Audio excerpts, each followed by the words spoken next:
Yeah, man, we're coming in, baby.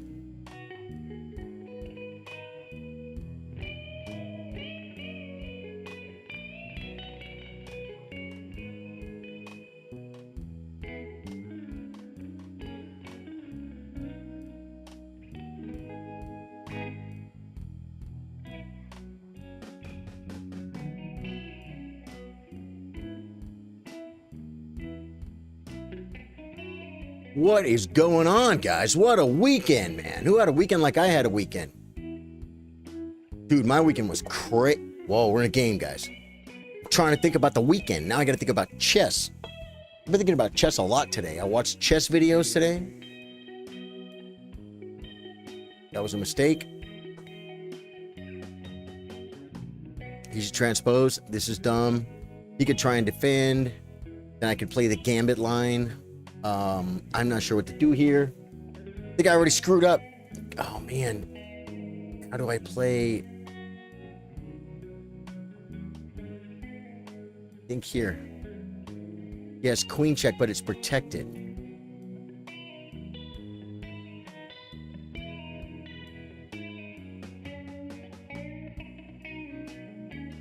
I screwed up already, guys. Yo, you've been watching a lot of chess today as well. Nice, Bill Stevens. How was your weekend, brother? Thanks for reaching out, man. I was so in the middle of what I was doing. You messaged me to see how everything was going. I told you what I was doing. I didn't even ask you what you were doing. And believe me, I thought about it. I'm like, you know, you could have asked him what he was doing. Yeah, I think we take this back now.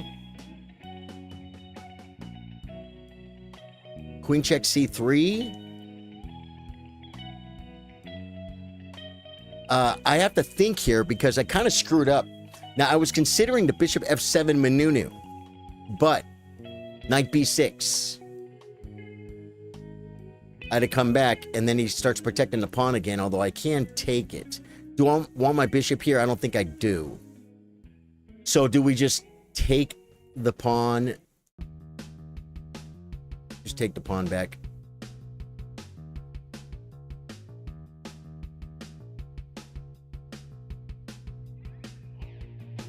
I could take with the queen. What if I took with the queen? It might be a little early, guys, but what if I took with the queen? Look at the massive centralization scenario. He has to defend. This is wrong. So he probably jumps back. And then I could play bishop b5, a6, because see, I'm trying to stop this move. But then I could just develop. His knight comes, we just come back. Just develop. Knight comes, we come back. I get the pawn that way, I can get the pawn this way too. But it doesn't come with the threat. This comes with the threat, but then he gets a threat. So it's almost a wash. Is my mic on? Is my... Yeah, it's on. Good, good, good. I didn't look at chat. Trying to... Queen takes is probably the stockfish manunu.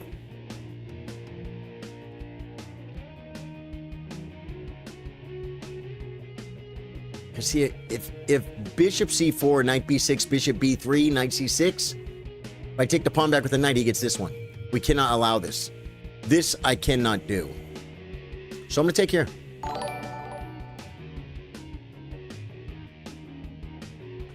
The queen, guys, here's the thing. The queen came back with a little tempo on the knight. If he kicks me, I just go back to d1. You don't have to panic. Bill Stevens says, oh man, I was just writing some music. Nice. Courtney's birthday was awesome. Billy, what's up, man? Branson, how you doing? Guys, welcome, welcome, welcome. We went to Austin, man. We stayed at our favorite little hotel. It's kind of off the... Oh, you love it. This is wrong, guys. It's wrong. It's made of wrong.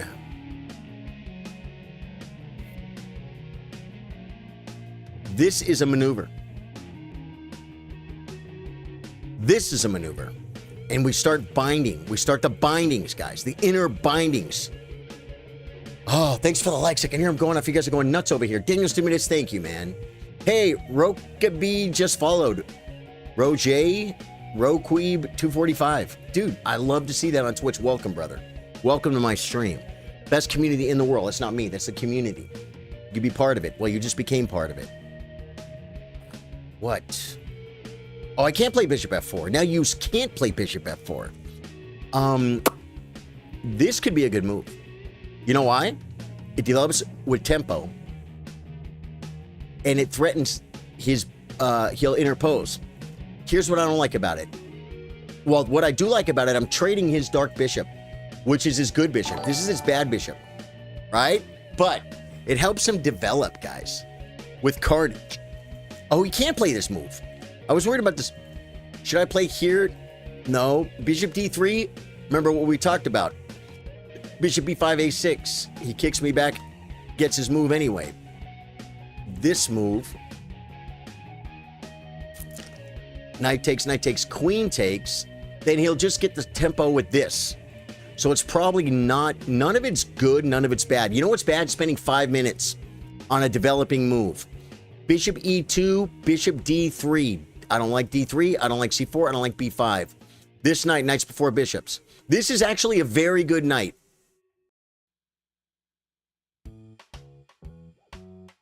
I could kick it. Then I make holes. Kick it, knight back, and knight here. Then maybe I could defend the bishop this way. This is a taking space kind of maneuver, guys. It allows queen checks. Just bring your pieces. It can't lose. It can't lose. Daniel, how you doing, man? I'm doing great, dude. Billy says, happy late birthday, Courtney. He brings the knight, guys, as predicted. Now, oh, I got to stay on this. I didn't see it, guys. If I come here, he comes here. But then I can come to d3, and he... Dude, do you just give him this? I screwed up. I literally screwed up my life. Queen e3 drops my queen. Queen d3, knight comes. Queen d2 blocks my bishop. This is a bad move. If I come here, he could come back. I could come to d3. He still kicks. Then I could come to d1 without the attack on the knight.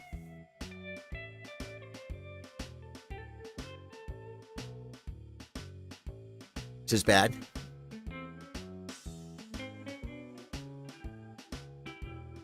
Knight a4. Then just queen d3 laughing.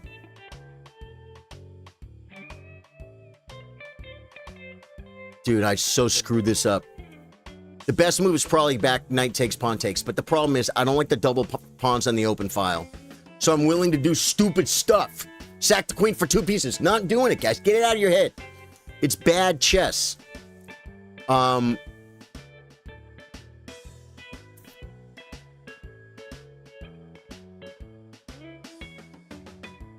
should have played c4.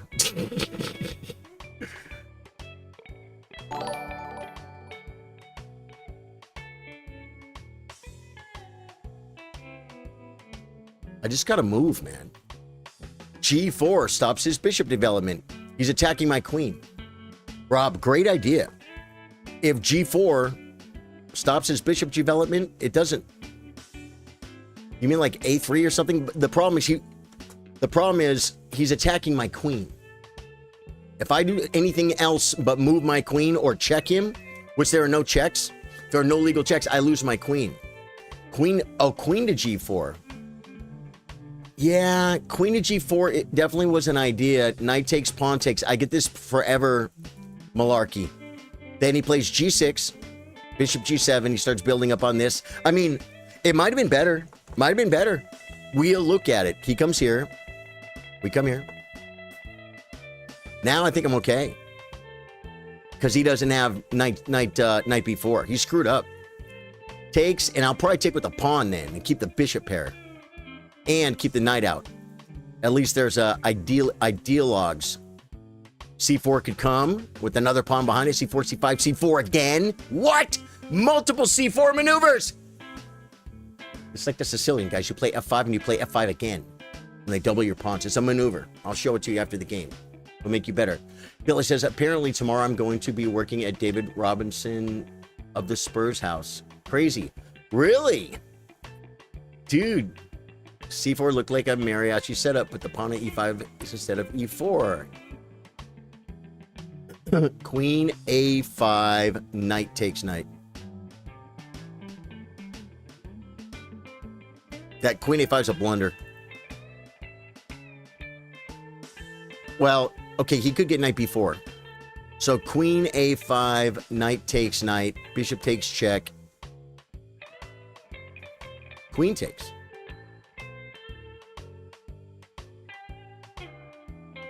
Takes, king takes. I'm fine. I'm boogieing with it. I'm boogieing with it. Misses pawn.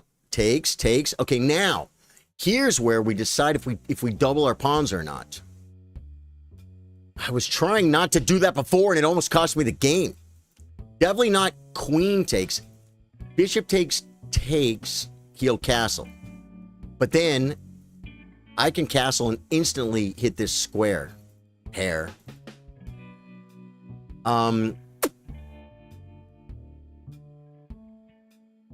If I take this way and keep my bishop, he still has a bishop pair too. But the problem with it is the indubitably of the indubitably. So we're going to take with the bishop.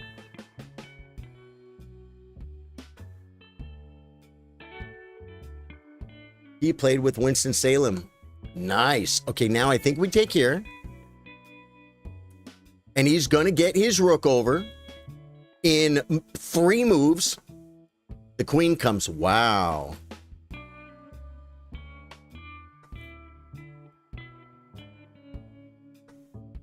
Okay, we're going to keep the bind. Keep the bind.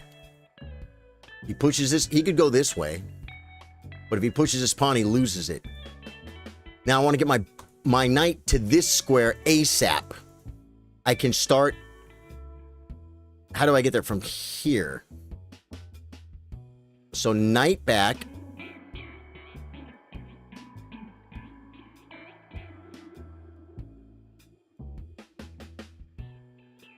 Knight back, F4.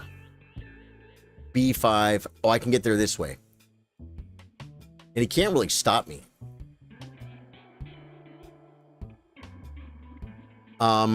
Move a bishop. But where? Hair. I have no good squares for it yet. Another thing I could do is put the rook here. That's a move, guys. I put the rook here. No, he has knight c4. Or b5 knight back. So I think this is this might be the move, guys. Oh, he can play b5.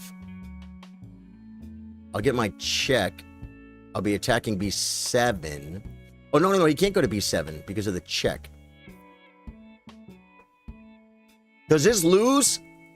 I don't know why, guys. I feel like I need to start the Manunu. But I'm not fully developed, but I am castled. He goes there. Okay, now we come here. And then he loses when he plays bishop knight. Oh, no, the bishop is...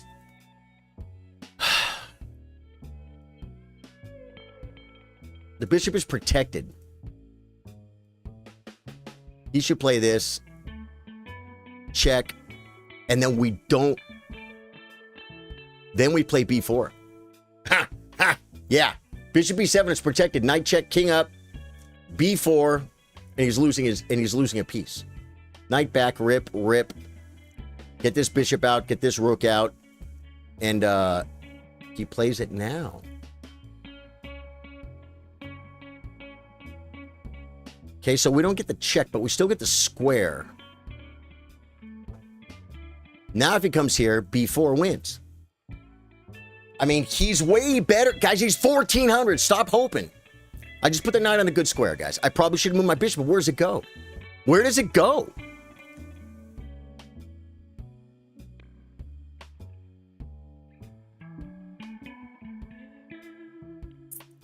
Now yous can't move. Now yous can't move. Because a super knight. Hey, bishop, bishop. This is my maneuver. He wants to play f6. There's nothing. We just got to come like this. Okay, and then bishop takes, takes. Oh, the pawn will be weak. Okay, the knight's protected. The knight's Stop worrying about it, guys. The knight is protected. If he comes here, he could step into checks. The rook is working, guys. I castled. Everyone calm down. I'm not really looking at chat right now. I'm trying to focus on the game, man. I don't want to do this. Well, no, you can't play the bishop here. So maybe this is better than 1-2. 1-2 because it controls some dark squares. And get the bishop on the Amigos diagonally, guys. We need water. I ain't sweating this guy. What do I got? 8 minutes?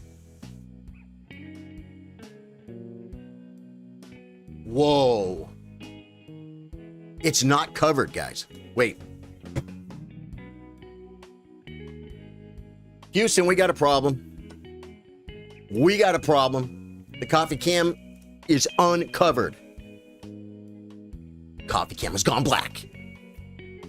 Well, we'll have to live without it today, folks. We'll get her back.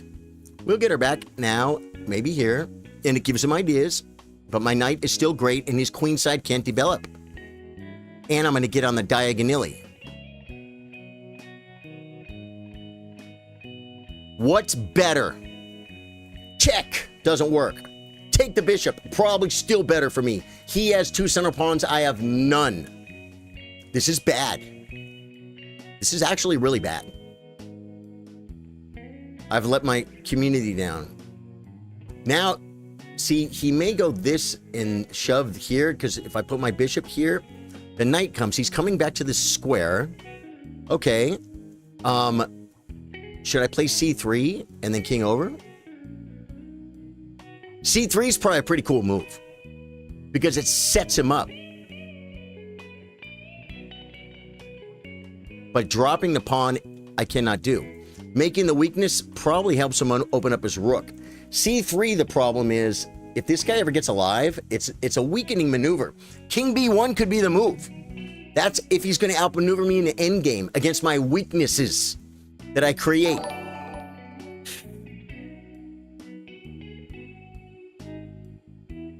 c3, he could do stuff like this. King over seems wrong, man. This push, it's gonna take moves. He can't do any of that. Okay, after he comes to, I just saw, after he comes here, if I come here, he has a fork. No, because we take a full rook. Takes. So I think I can do this. No, I think I can do this. Good afternoon. How you doing? Hit rook. Hit rook. How? Oh, just hit the rook here. Yeah, you know what? That was probably a pretty good move. Did I have that move? It does kind of. I mean, I'm coming here because I have to develop it. See, what I'm going to do is come here and then come here. Looking. Then we have moves like check. Yeah, he comes.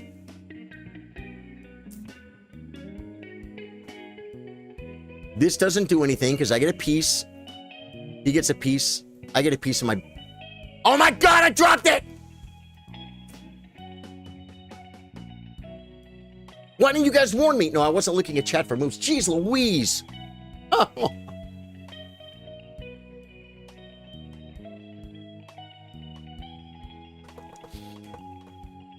So in this position, I think bishop g2 was the move.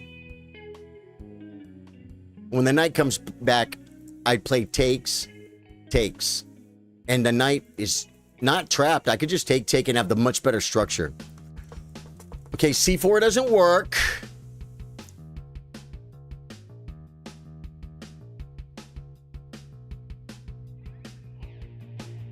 I could do this and this.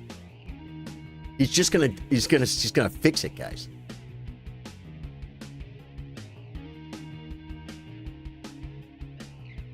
I can resign. I'm just going to make a threat and see if he doesn't see it. Tiny Turtle. Hey, Charlie. My name is Nathan. Some pool players in the Hill Country recommend your channel. Oh, that's cool, man. Nathan, are you in the Hill Country? You play pool? Okay, now if takes. Nope, so now we have to go here. Make another threat. He develops, and we win a piece.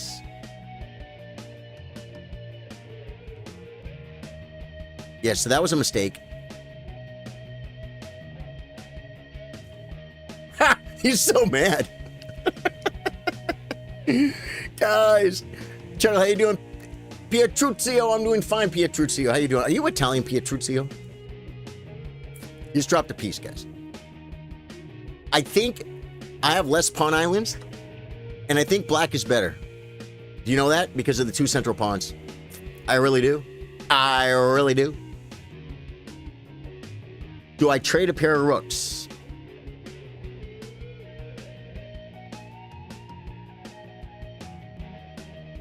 Brings the rook. Now I can come here. Problem with this is he pushes. But if he couldn't, but he can. Okay. Guys, I was losing. What do we got? 3-6 against 6. But I can't really attack the weaknesses. You know what I'm saying? I could attack this one. And then it's like, now your rook can't move. But my rook is doing a better workout here in the wild.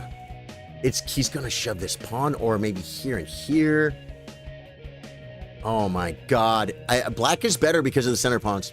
I really believe, but there's no passer. There's no passer, guys. Calm down. Rook over.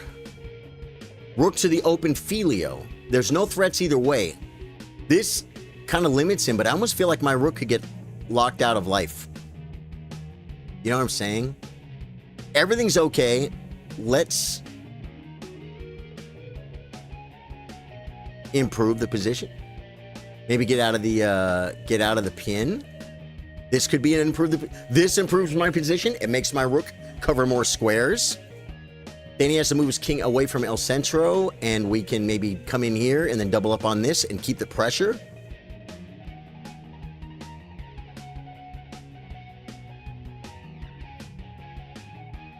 Is this an improvement?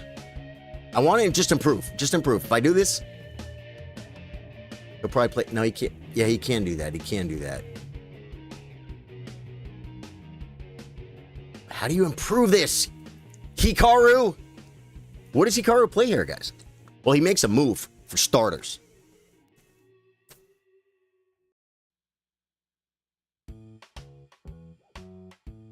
C4 and create a pass pawn. It's not a pass pawn. It just opens up my king. This, maybe this move.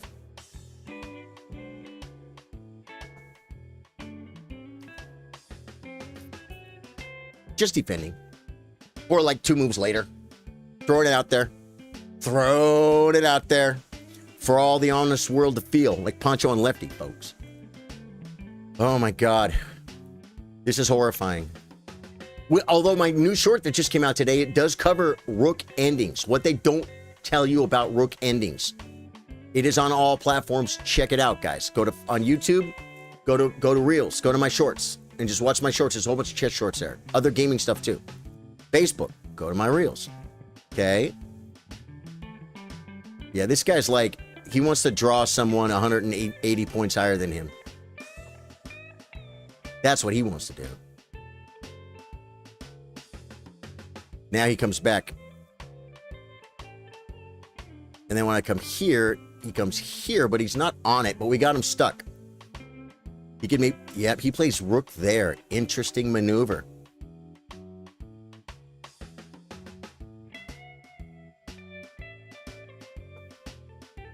Putting the pressure, folks. Do that. It does nothing. It does nothing. Your rook has no friends. Now I can't cut over. I had this. This was an option earlier in my lifetime. As a young child. Where's my king want to be at the end of the game? Over here? I think it does.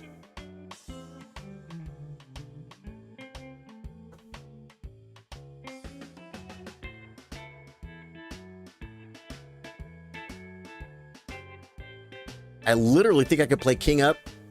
Oh no, if he pushes now, I can't play king up. But if he doesn't, I can play king up. If he pushes, I think I come here. Takes, king takes. Now you've got no teeth. Now your teeth have been knocked out. Yeah, he saw it, folks. And I can't really take. I could play take If rook takes, I get this. And if pawn takes, I come here. He just defends it.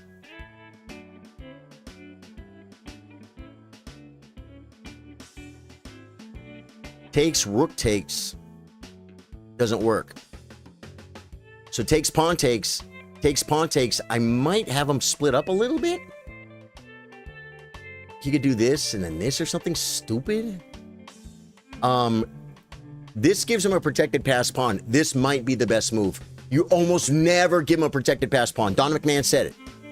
And I know it to be true. I know it to be true. You almost never give a protected pass pawn. But takes, rook takes, I get this check and we're good. Takes, pawn takes, I come over here, he comes over here.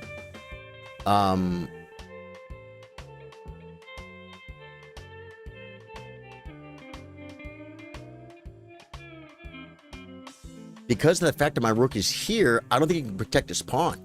I just come up and get it. What? Dave Joyce with the 200 stars. Dave Joyce, thank you for the stars. Dave Joyce, I dropped a piece. Dave Joyce sent 200 stars. Okay, I have this check I didn't see.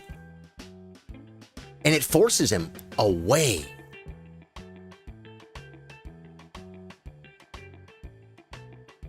This kind of does the same thing, but this keeps the pawns disconnected, guys. It's very important. I like the check. I like this too. I like this too. This might be a draw. He has a passer, but it's not protected yet. Meaning this pawn is not connected with it. Right? Rook over. We just play king up. Check. We just play king up. We're just going for this pawn. We're going for this pawn, guys. It's our problem. It's a real problem. Oh, what's going on, Dave Joyce? I'm afraid you're telling me the Grandmaster move. Thank you for the 200 stars, dude. Tell me, though. Tell them what the word... I don't know what the Grandmaster move is. Yeah, now... Come up, check, come up.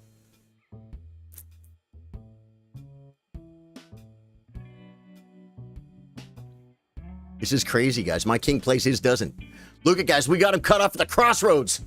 He went down to the crossroads, guys, got down on his knee. I'm a little hyped up. It's been a minute since we had coffee. I'll take you with me, but the coffee cam doesn't work. Oh, no!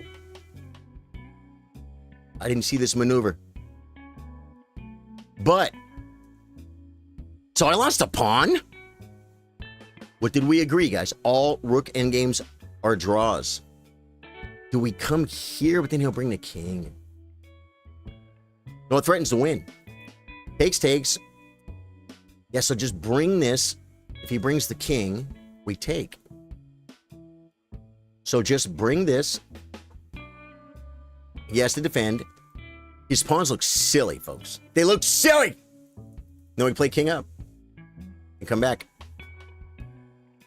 Look at the rook. He's still doing the Lord's work. The Lord's rook. Yeah.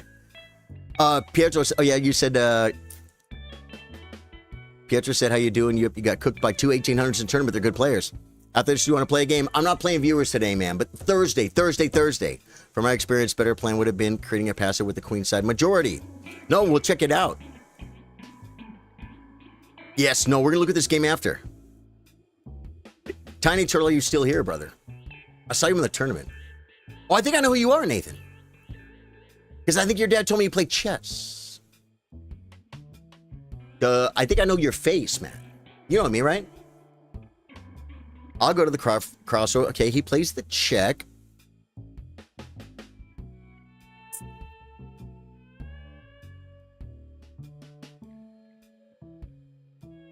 Checkmate! I didn't see it! No, there's no checkmate. Now we're getting dangerously close to the pawnster, guys. And we go like this, he can't... Now you can't defend it. He might want to let me win that and bring his rook here, but guys, my rook covers the 7th Renko. Okay, he's coming at me. Full spider monkey regalia. Takes. If he pushes this way, he's going to get some pawns. But no. This is too much because I get checks. And look, my king covers the infiltration squares. Check. I'm helping him come. Problem is now this is loose.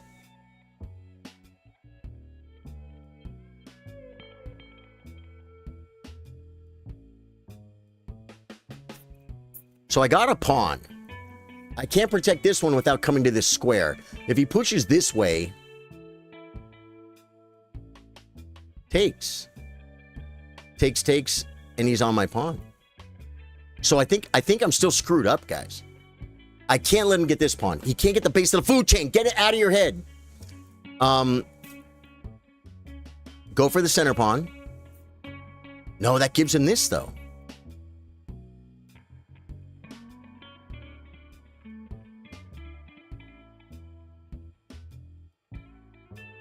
If I come check and he comes back, when I come here, he takes here, I can take this with check and then take this.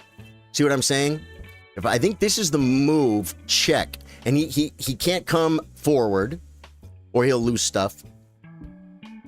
He can't come forward or he loses stuff. If he goes here they're bad moves.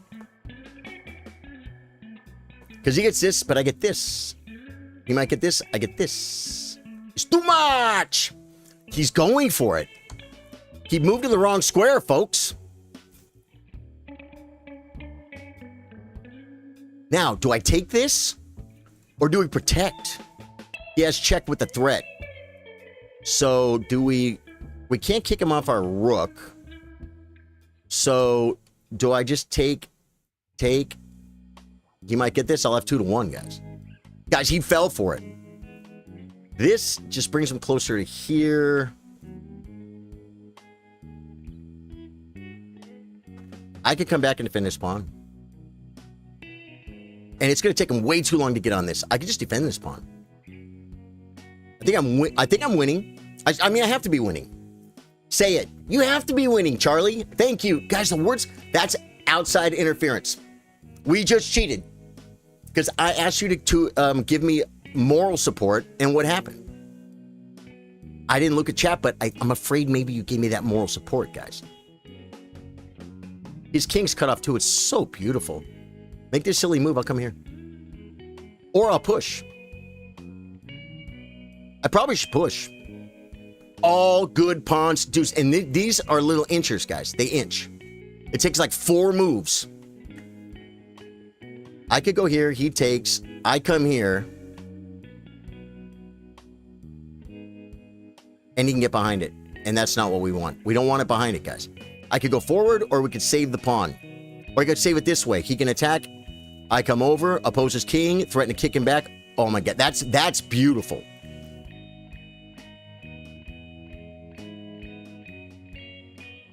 I think we got him, folks, because of this and this. The inch. It's called the inchworm. I just invented it. Lasker never saw this, guys. This is a brand new scenario. Never before. This is so resignable. Yep, now I think we come here.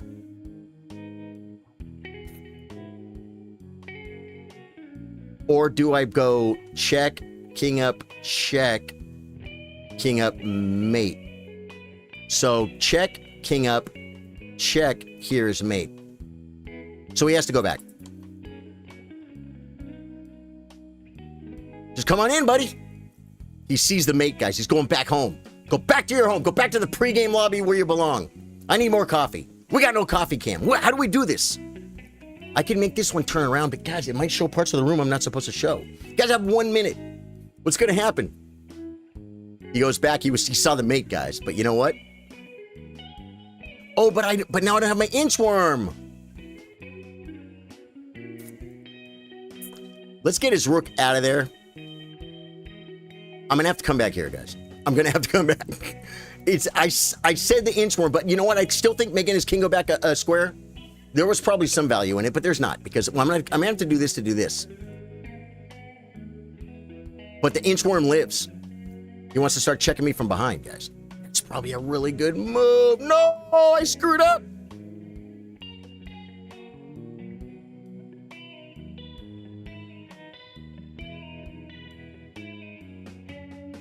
And his work is going to be here, so...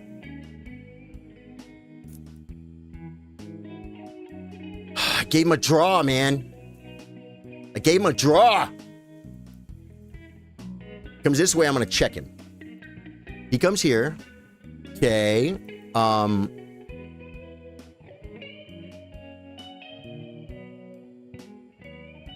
God, what have I done? Do you realize what you've done? Checkmate, I think I go here, and then I can push the pawn. And my king's on this side of the board.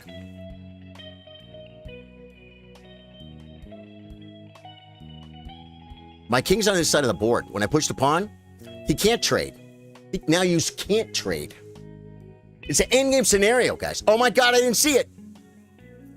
Now you got to start checking me again, sister. And guess what? You can't trade. Now you can't. He can maybe bring the rook like this and push. Maybe. This guy doesn't have that kind of game in him, folks. This guy doesn't have ideas. He's an opponent. He's a worthy opponent. Hannah Dog. I like the name. I think he has big chess pieces. Wow.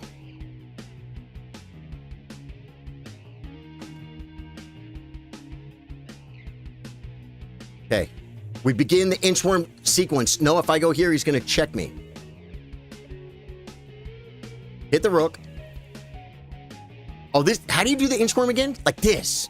Oh, I could have done it. I could have done it. I should be bringing the king.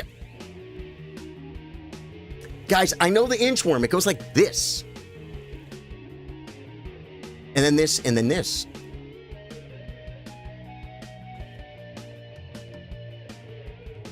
I may have to come over here.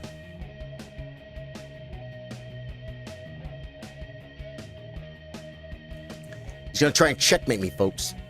I have checks from behind. We're fine. We advance the pawns. 1, 2. We're getting too close. Chase me. Checkmate me. He needs to. It's all he has. It's his only hope. It's like freaking Obi-Wan Kenobi. Look at the king go, though.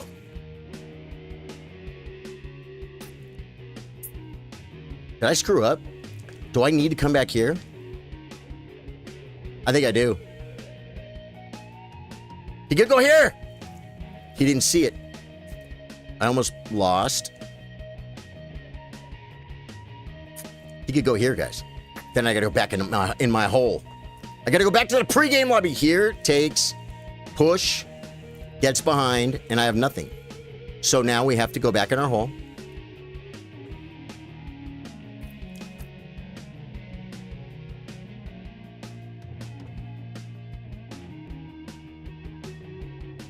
You get threatened mate. I come here. I'm going to have to run all the way back, but we're going to get a lot of time. This has to be a win. He's up a king, though. He's up a king, guys. This has to be a win. He's up a king. Oh, my God. Good evening, Wouter. How you doing, man? Welcome. Truth and Chill. How you doing, brother? Tim Turtle, Tiny Turtle says, I'm still here. Been about 10 years since I seen you shooting pool. My dad. Yeah, I know him real good. Your dad shoots real good. Your dad is a pool playing fool, man. I love your dad. Your dad always smiles when he sees me. Treats me good. Yeah, I love your dad. When you see your dad, tell him Charlie said hi. And I remember you playing chess too. It comes up. Do we do this? No. We say check. No. This way it loses the piece. So how do you... Oh, yeah, you do it this way. Right? I keep being afraid I'm going to lose a pawn, guys. The inchworm. I told you about the inchworm. I totally should have started my inchworm a full move ahead of time. It was really dumb. I grew a brain, guys.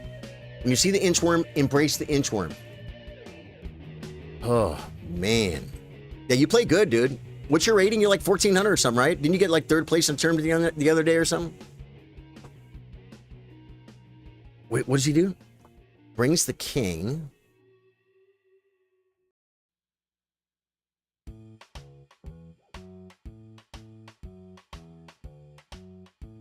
Bring the king. Keep him out. Wait.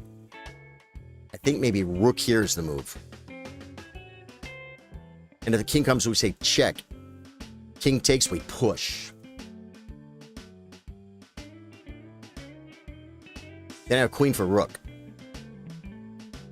Which I can do in a minute, I think.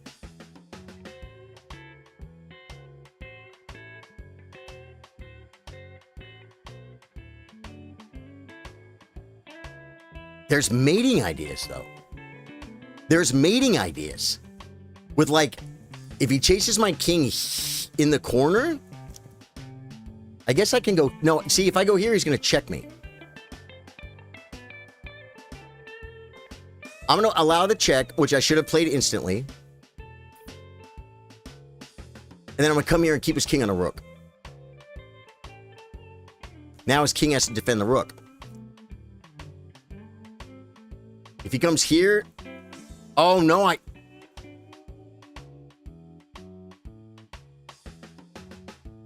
screwed up. Here, rook over here. And he made a draw, guys. He made a draw.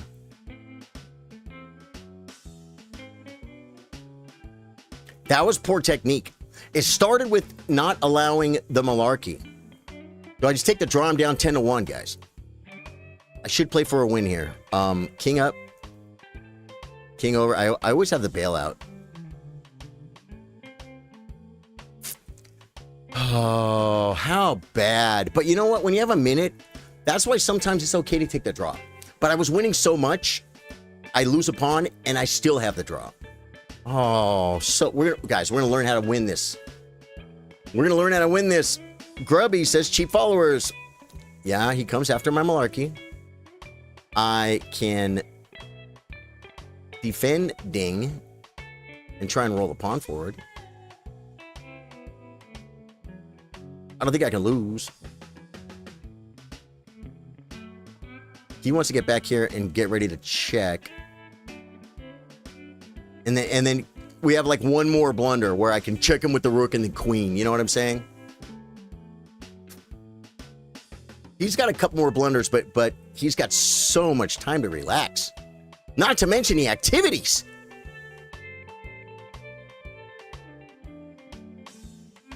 Checkmate. I didn't see it.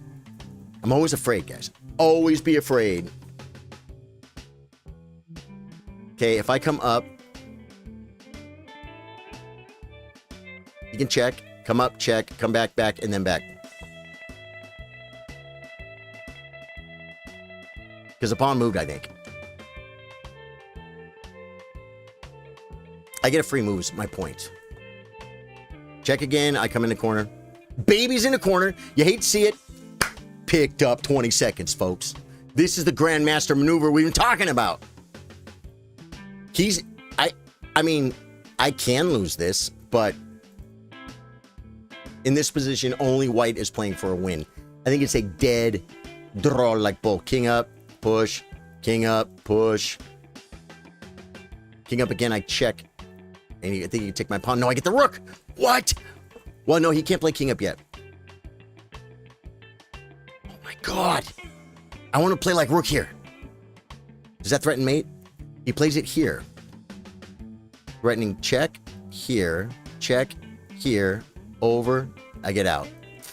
So we go. We go as far as we can.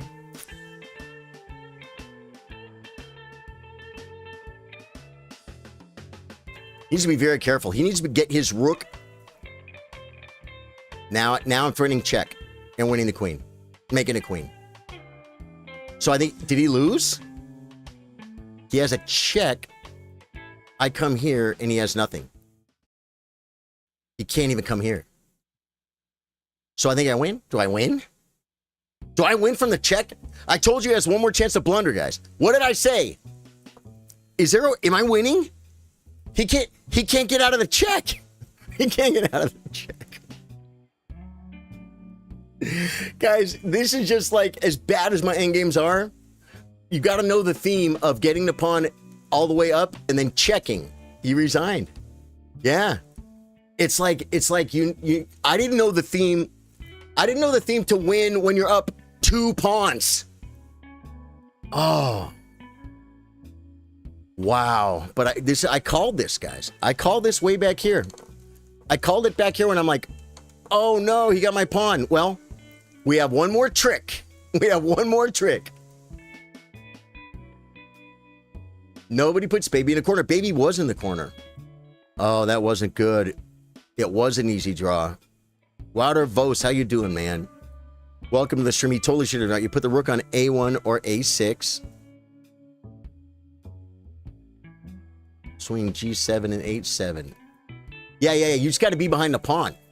He's got to get behind the pawn. But his king is so far up here, I don't know. We're going to take a look at it, folks. Game review. First things first. Squiggler Cam. Was I losing in the opening? I was playing some not ultimate moves, guys. This is not the Ultimate Move Championship. It's my new thing. I'm gonna start it, guys. It's like the UFC, but for chess moves. Look, I had a slight advantage. He was winning. That's when he had his piece. And then I won a piece back. And then I gained a crushing advantage. Gave it away. That's where we learn. I got some back. Gave it away again to a draw. Then I was crushing again. And I did it wrong.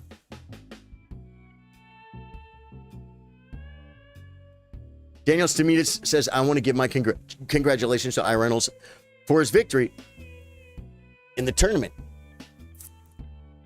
against me. He has 500 ELO less than I. He played against me on my main opening, and he beat me on every aspect of our game with amazing 97% accuracy is 89.5. Wow, that's long. That's a lot, man. That's a lot, Daniel. Any tips for getting it from 1,000 to 1,500? Wilder, yeah, but you know what's really crazy? They're almost the same to get from 400 to 1,000 or anything. I mean, okay, at 1,000 to 1,500, here's what I would say. At the very beginning, the best way to get better is by playing and like doing some puzzles and stuff, right? And just learn basic opening principles and just get your knights out, get your pawns out, get your bishops out, castle. And if you're rated 400, you're better than all the other 400s because they're not doing that, right? But, and then someone might say, well, yeah, around 1,500, you should start learning openings. Yeah. Or you could just keep getting your tactics up. You'll still win a ton of games.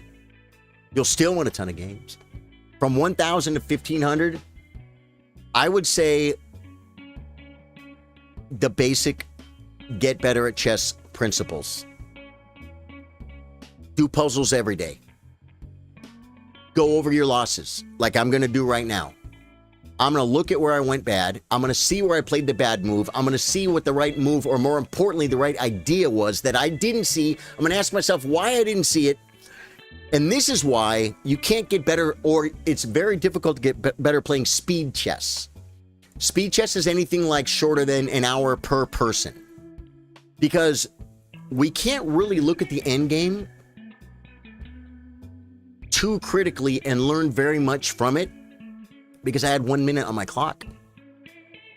I was not able to analyze. Now, I'm not making excuses. I won the game. Ooh, I did, though. I was not able to analyze and fully use all of my chess knowledge in that opening because it was fast, right? So play the longest games you can play, meaning a 1 hour game, 2 hour games, a nice little 4 hour game. I guarantee there's somewhere you can play. There's a slow time control club on chess.com. I guarantee it. They probably have tournaments where you sit down and you play a game that you get 2 hours on your clock, and so does your opponent.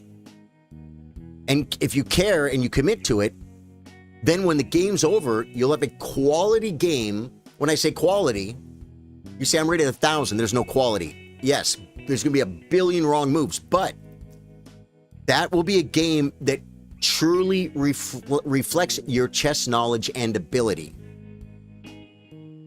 Rather than, I only had 1 minute and I blundered. Well, that every time you play, it's an opportunity. I have to play these. I play 15-10. It's like the slowest thing I think that's going to work on stream. You know what I'm saying? But if I wanted to get better at chess, because when I go play rated tournaments, try and get my rating up, it's going to be over the board. Not only that, that's how you get better at chess. You don't get better at chess by having 1 minute and then going back and looking at Stockfish and going, oh, I should have done that. You get better by investing 4 hours into a game, having your heart broken because you didn't know the way to draw, learning it in the book, and never letting it happen again. That's how you learn. You can just get better willy-nilly a little bit here and there, but you know what I'm saying? So it's like, so the point is, play the longest games you can, man. Play the longest games you can, care about them, study them afterwards. Do puzzles, basic opening principles, maybe after a few hundred points. Here's what you don't want to do. Oh, the Halloween Gambit, that looks fun. Oh, the hippopotamus, I'm going to play that. oh, the Magnus plays the Berlin defense. I'm going to memorize all these moves. You're not, at the rating from 1,000 to 1,500, it's not going to help your chess at all. You will be studying chess, but it's not going to be efficient, man, because no one's going to play mainline Berlin defense against you. You know what I'm saying? Yeah. I know so much mainline master lines that go really deep that I would see more if I was playing rated tournament chess over the board. I would see that a lot deeper. Because people care a lot more, and they study. But here, at 15, 16, 1,700, no one's playing mainline Nadorf, man. They might go 3-4 moves in, and they just make a move. You know what I'm saying? So memorizing openings is not that big of a deal. As long as memorizing the principles, know that, and apply it every time. That's another thing. You can memorize the basic opening principles, but if you don't apply it, then there's no point in learning it. Yeah. You recommend getting a powerful chess fedora and read some chess books with it. Chess fedoras can help a lot. Puzzles, yeah, puzzles. You're trying to learn traps and tricks. Those are fun, and I play a lot of traps and tricks, but here's the problem with that. In order for me to trap your queen, I got to play some bad moves. And sometimes I trap your queen, and it's funny. I do it all the time. Every time I play 1 minute or 3 minute, I play the bad line to try and trap the guy's queen in Latvia. And I do it, I trap 4 or 5 queens a month. Yeah, I do. They're very natural moves. People just get the queen trapped. Tricks and traps are fun, but you could learn a basic opening that has some tricks and traps in it and know all the tricks and traps. But you need to learn the best move. And you need to learn the ideas behind it. That's how your middle game. Because you know what will happen? Your rating will go up a couple hundred points, and you'll be like, I'm okay in the opening, and I'm okay in the middle game, in the end game, which won't be true. People say, I'm pretty good at the end game, you know, what's your rating? 1,400. You're not good at the end game. You're horrible at the end game. You need to study end games. It'll make your rating go up. MVL told Anna Kramling that. It'll make your rating go up. Study end games. But if you learn the openings and the ideas behind openings, then you won't come to me later and say, I don't know what to do in the middle game. I memorized a bunch of opening moves. I'm playing a Latvian Gambit. I'm playing a Bishop's opening. I'm playing an Italian game. You are. Then you get to the middle game, you don't know what to do because you know the plans based on the pawn structures. You know what I'm saying? So learning openings, but most importantly, and I'm not making this up, dude. This is what every grandmaster says. You got just as much as important as memorizing the lines. You got to learn the ideas behind it. Yeah, you got to learn the ideas behind the opening, and that'll solve your middle game problem. Once you start studying openings, don't just brute force memorize lines. You definitely want to. You want to learn the ideas behind it. I blundered. Well, I didn't blunder. I don't play this move. What is this, a Smith Mora?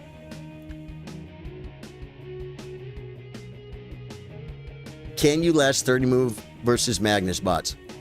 I don't know, and I am not going to gamble, but I would bet you almost anything that I could survive 30 moves against a Magnus bot. Because people think like, when people say, oh, this kid's only 13, and he lasted 32 moves against Magnus. That's amazing. It's not amazing. The kid's going to be a grandmaster in a year. And once Magnus has the queen side majority and he knows he's going to win the end game, it's as good as won. So just because it takes him another 20 moves for you to resign, it doesn't mean that you did good by lasting long. You lost the game on move 14. It just took 20 moves for him to achieve it. But you were losing the whole time.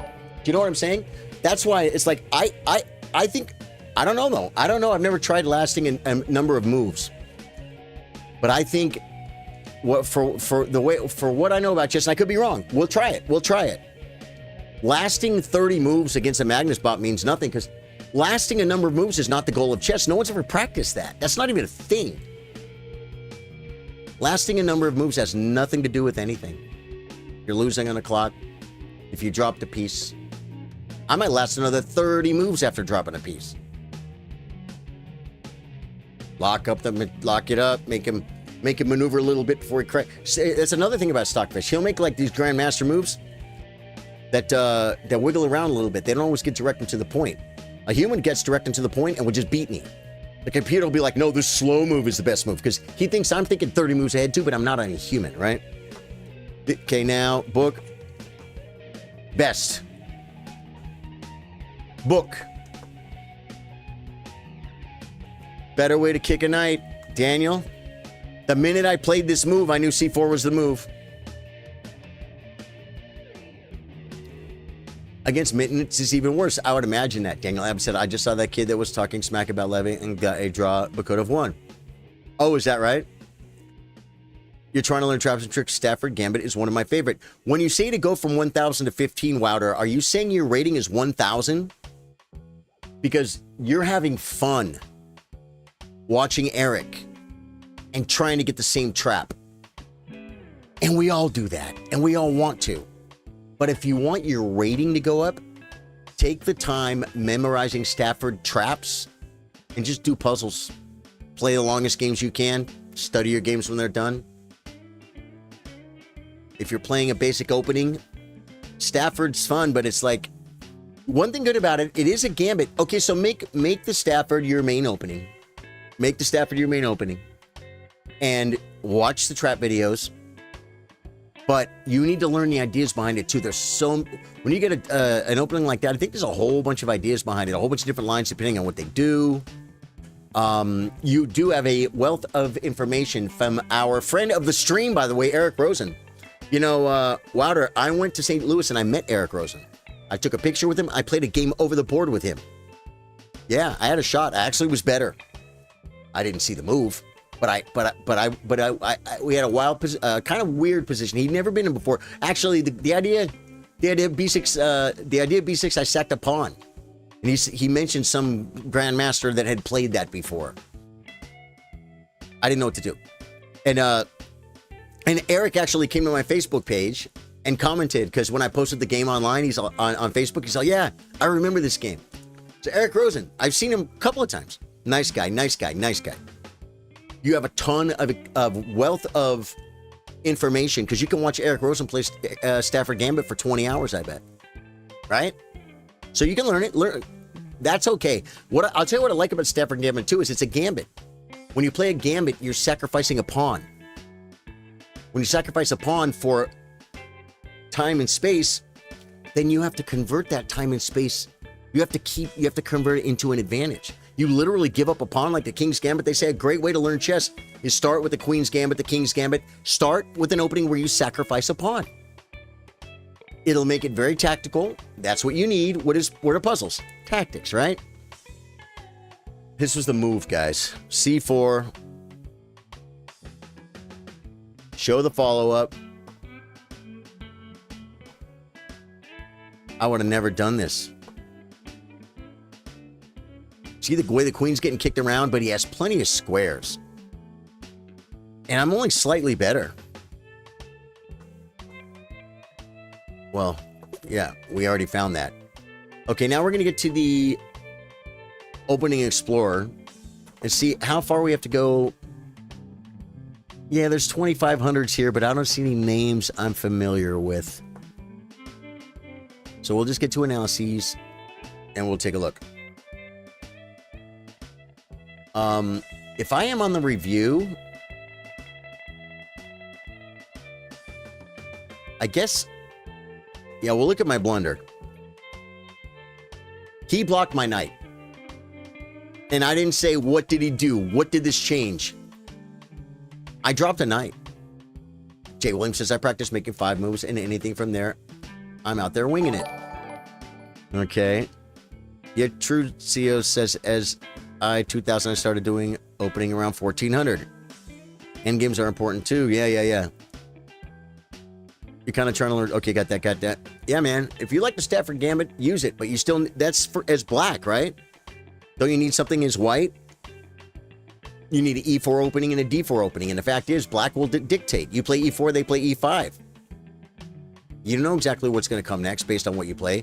They might play c5. They might play e6. You got to learn something for the French as well and for the Caro-Can. You do.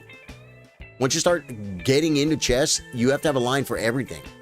Like a line for everything, but most openings that you normally run into, you have multiple lines. And that's where the basic open principles will come in. You're in an opening you don't know, so what do? Develop toward the center. I better get castled. Yeah, okay. Control the center. Occupy it with my pawns. Control it with my pawns. Get my knights out. Get my bishops out. Get castle. Put safe place for my queen. Put the rooks in good spots. That'll be against an opening that someone doesn't that you don't know the trap opening. Yeah. In this position, he's attacking my knight. Do I take the bishop? Or do I come back and head to this square? What do you guys think? I can't defend the knight. The knight can come back, and this I'm not that scared of. Because this is really helping the break, right? So maybe knight back, and then if he kicks it again, this is a square. If he kicks it again, this is a square, and then this is a square, but he could kick it again. I don't know. I don't think you take. Although, look at this diagonal. You might take, because this is going to come. What do you guys think? Knight f5 seems good. Also, is check, and he'll double. Oh, I had knight f5 to get out.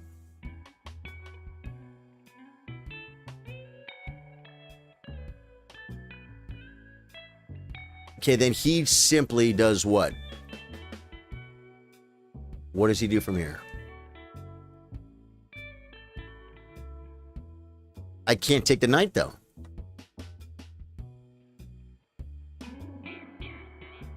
You know what I'm saying, Daniel? I can't take the knight. So, this is best. Keeping centralized. If f5, which is one of the top moves, it's best. Just knight f2. Just come back. Get developed. Bring the other rook. Black is better. Well, I said black was better. This without losing the piece. Black's better. Did he win a pawn? No. What happened was he has two central pawns and I don't. Yeah. That was best because it sets up this move. He comes back. Then this is best because it sets up this move. I made two threats. I played b3, threatening to play c4 and win the knight. He covered it. Now I played rook over, which is also the best move anyway, just getting the rook on the file and stuff, right? It's very active, with another threat. He defended, and we got the piece back. Insane. Horrible game by both of us. Yeah. Yeah, right. Takes. Okay. Dude, what did I consider? I was considering rook h5. I guess here, this could be the logic. Deep of knight is hard. That's all I got to say about that. Is it really? I'll tell you, so one thing about Knight Reign I noticed is just coming into it, it was rough. And then once everyone started getting the meta for it, like I guess any game, it seemed like it was getting pretty easy. Not for me, but for like watching people that I watch play it. And it just got easy. And so they started making it much harder, giving you guys all these big challenges, right? Yeah. Yeah, Knight Reign's pretty cool, man. So, guys, here's why I'm going to put it into words why I think it might be best. I don't know if Dave Joyce might have an opinion. Because it keeps his rook pinned. Or it keeps it locked to this pawn, right? But you say, yeah, but my rook's got to be locked defending the pawn. You're right. But how, like, his rook defends the back rank. My rook defends this rank. My rook is, I mean, literally controlling two central squares. My rook is better than his rook. So if these rooks sit here with this pawn, technically, he's got 6 points sitting there doing nothing. I've got 5 points here doing nothing, but It's doing a little more than his rook is doing, even though he controls his whole back rank. Okay, so we'll just go to the back rank. That's why I think that was the best move. And I considered it. But I was trying to do little baby steps. It want F5, E5, Rook E, D2, King E7, Rook B6. Look what it wants to do. It wants a double on the 6th, guys. That's crazy. Because look at the 2 weaknesses. And this one, yeah, wow. Wow. And it's equal. It's equal. Am I down a pawn? He's got 6, and I got 6. I didn't like F5, E5. My king walk might have been bad. It keeps wanting to move the rooks up, guys. You know what this might do? It could provoke his pawn closer to my king. That's a mistake. Rook E2. Okay. It wanted king D1. That was okay. It wanted rook C6. And rook C6. DC6. King E4. Probably rook over. Nope, he's coming at me. If I come here, he'll probably just come here.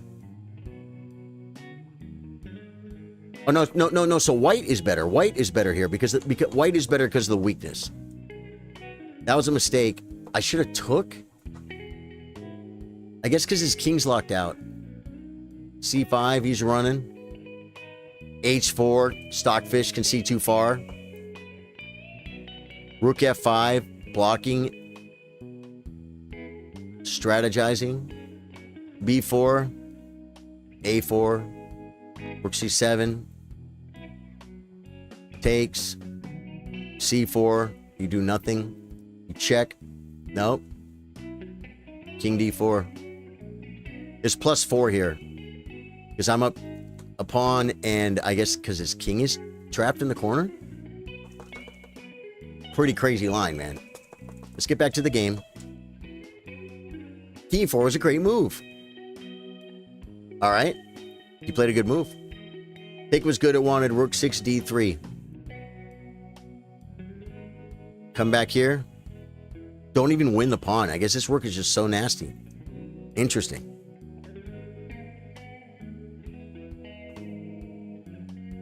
That was a bad mistake, though.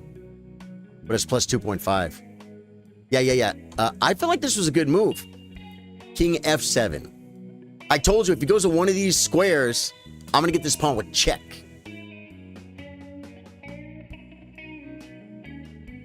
And he did.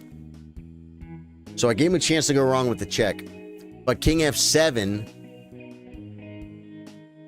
same thing. He doesn't. I don't get this with check, though.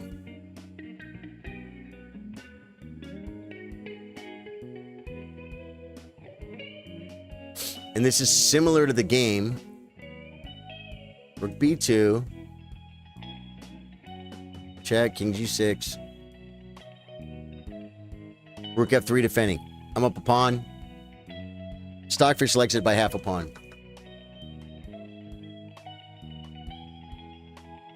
Best. No, it wasn't best. What?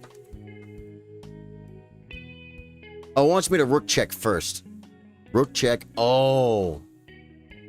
King E6.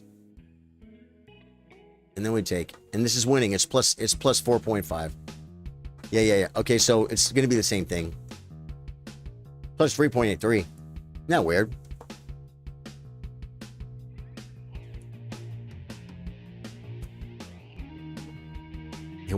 It keeps wanting rook F5 check. Oh, is it so... Is my worm thing a bad idea? Because I can go here? No, this pawn is loose. Oh, we defend this way. It keeps wanting to come back and defend from the side. Okay. The rook being in front of the pawns does suck. You want to be behind the pawns, but if you can't be behind them, maybe being from the side is even better. Castro, how you doing, man? I could ask Feedemaster David Bassett that one. You want your rooks behind your pawns, right? We know this. We know this to be true. Almost always. Okay, if your rook can't be behind your pawn, but it can be in front of your pawns or beside your pawns, what's better? I bet beside. I mean, every position is different. Guys, when I checked him, if he comes here, check, and mate. And he saw it. He saw it. And in addition, this is the best move for that reason. And, well, no, not for that reason, but just, we're just advancing, I guess. Oh, King G5 threatens to put him in the corner. A6 check.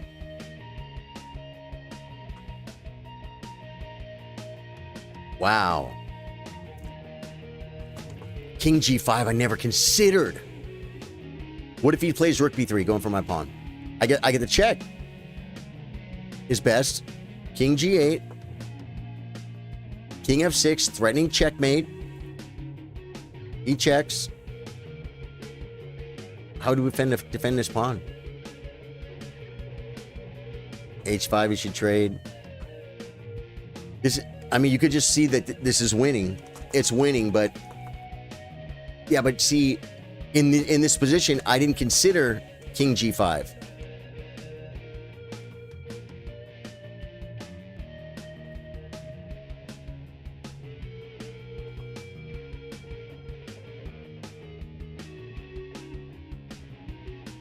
I thought I wasted time in the roly-poly. Yeah, this move is bad. This move is bad. It wants check. So this is not good, A4. Yeah, they're all about the same. Plus 6.65 for A4 versus plus 6.8 for Rook A6 check. King D4. What did I do? Why would I go that way? Why would I go that way? You go this way. Get your king in here. Get the rook out. The king can help the pawns. I mean, this is where I had a minute to go. And this is what I was saying. If you study your your very serious games, and you figure out stuff like this, I'm learning right now. Of course I know this. I should have done it. I didn't. And now that I can suffer, thinking, why in the world would you move your king away from the pawns? That should be natural. You know what I'm saying? I need to feel the pain because it's -6, it's -7 right here. When I come down, it goes to, I mean, it's +7. I mean, it means I'm winning. It's like I'm up 7 points. When I do this move, it's like I'm up 4.25 points. It's still crushing. You know why? Because I can just come back and win. That was okay. It wanted King E2. It wants me to bring the king, guys. Blunder, King E3, bring the king. Yep. I saw the roly-poly, guys. The roly-poly was a wrong idea.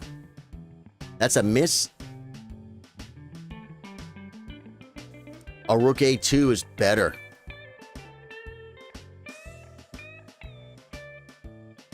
Look at this move. He can't take it.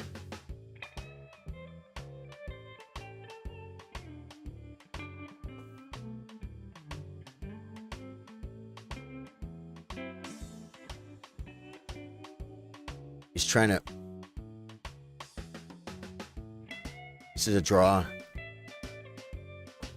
This is a draw. And it's all because of king position. You got up to 800, Castro. Dude, that's awesome, man.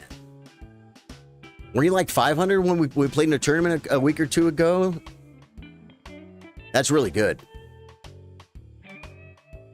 Guys, just bring the king. Bring the king. Rook C1 against Stockfish. B6 check. Oh, this is losing. This is crushing. King F6. Get behind it. And it's game over.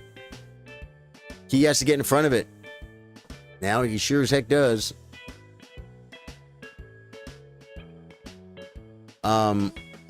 Check. Check. He doesn't have any more checks. Stopping it. And then I think I can come here and here. Or it's just this. And then here, here, here. And it's over. I had to bring the king. I had a chance to. What a horrible, horrible idea. Okay, well, that happens, guys. It just happened to me. Okay? What do we got going on over here? I'm gonna play some more chess, guys. We're gonna play some 3-minute. I just want to train. They call it training? They have training now? I used to have a thing called learn. What is training? Who is this guy?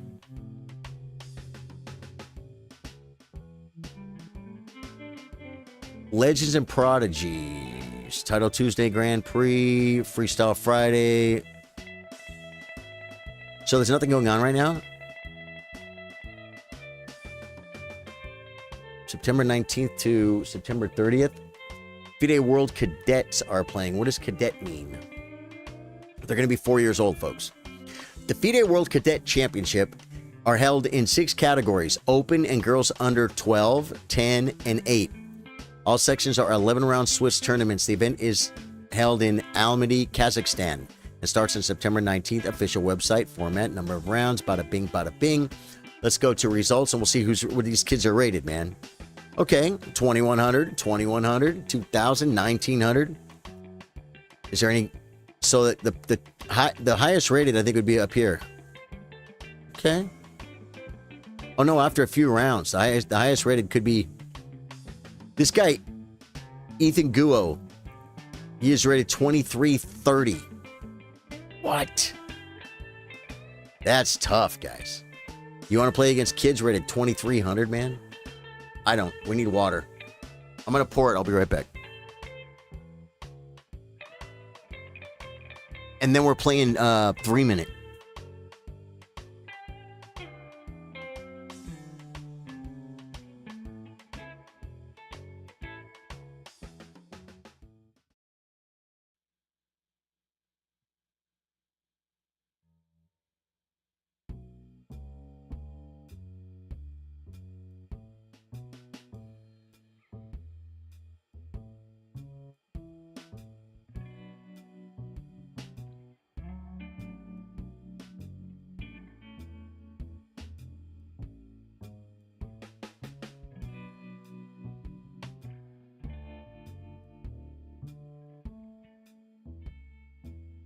There was a really good lesson from that game.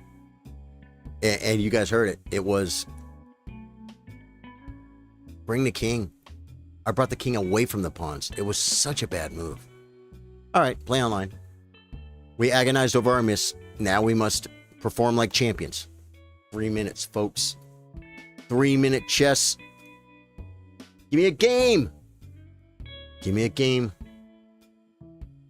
Dark Shadow. Oh, this guy's scary. His name is Dark Shadow. You know Dark Shadow plays E4.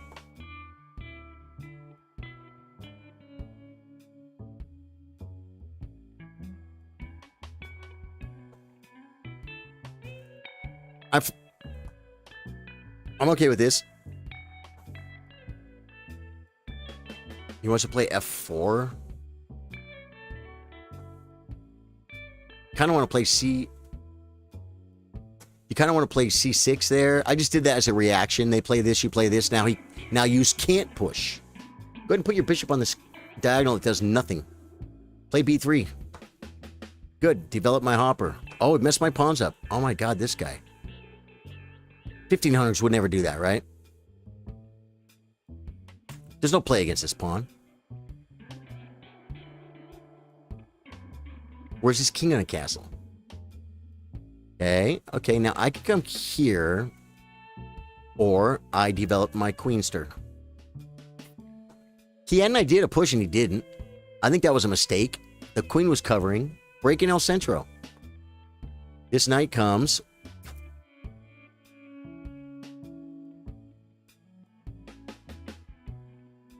It's 3-minute game.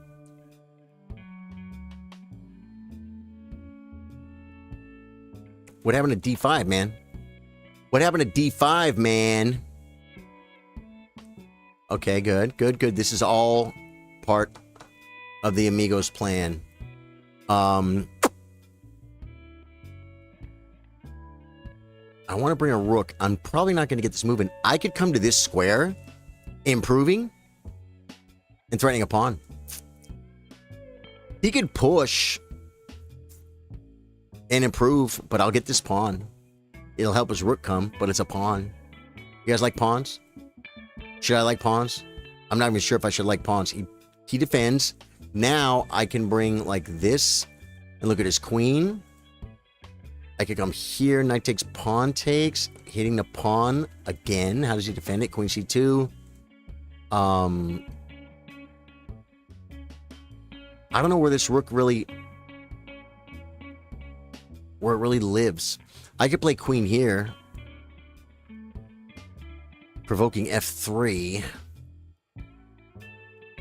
Just make a move.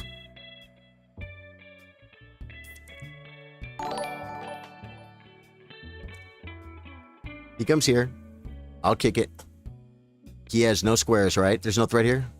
He wants the bad bishop. He wants the bad bishop, guys. I think he wants the bad bishop.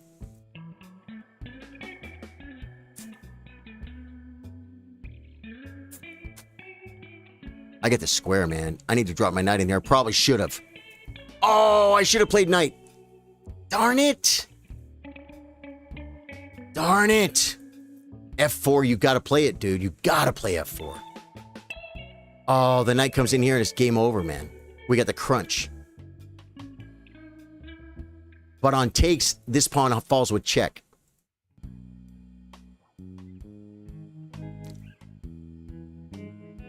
We got what we wanted. All I ever wanted. All I ever needed. Oh, no! Well, he'll lose a pawn. I'm like, wait a minute. They have to play this next move.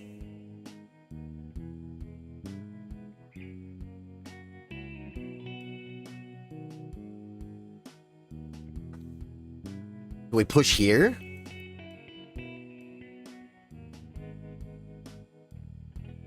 I think we start the doubling scenario.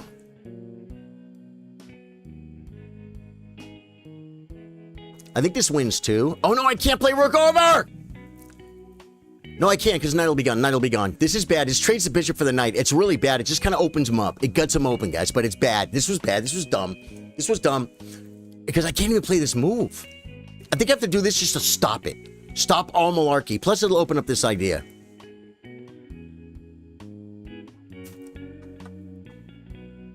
F4, bing, bing, and I can take here because it's oh, he goes there. Okay. Am I winning a pawn?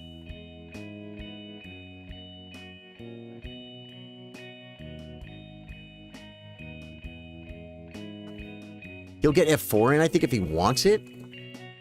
Okay.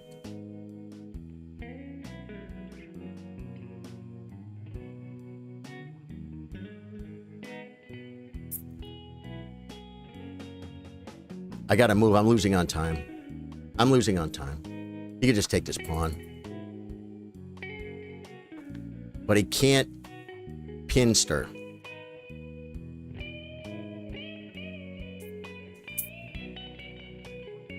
Do I come back? And then here? Or do I come here? One thing about coming back here, I can come in here.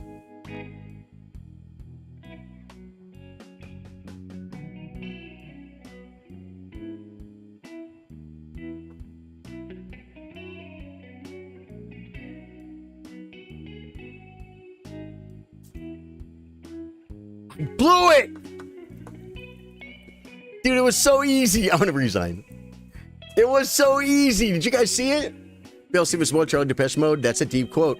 Oh, all I ever wanted, all I ever needed. Oh, you went from 700, 800 in like a couple of weeks, huh? Tell me, Castro, are you working on your game? Are you working on your game? What are you doing? Inquiring minds want to know. Your move was very unnecessary. It can only do harm. Dude, this game. I can't help but look at the games when they're done. So it was very... The squiggler cam, if you guys are unfamiliar, this is a squiggler cam. You can see it was very equal. I had an advantage. I gave it back. He was slightly better. I had an advantage. I gave it back. I had a really winning advantage. I gave it back almost to a draw. Then I was winning again, and I blundered. I mean, guys, I was over the top winning right there. But it doesn't matter. It doesn't matter. I played better accuracy than him, 70 to 65, but 70's not good. We each had 2 blue moves. That's pretty good. He played like an 1100. I played like a 1550. Let's see. Yeah, we each had a blunder. We each had 2 misses. We each had 2 mistakes. We played about the same, dude. I played a few best moves more than him, but it's nothing to be proud of, guys. I'm not writing home, folks. Strong players throughout history have played the move, including Gary Kasparov, Magnus Carlsen, and Bobby Fischer. E4. Well, thanks for that.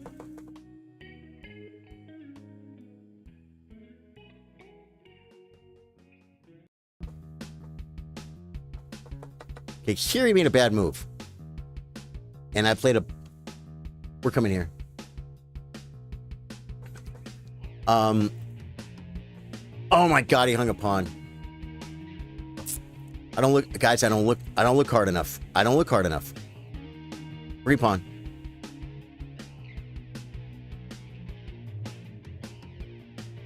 Free pawn.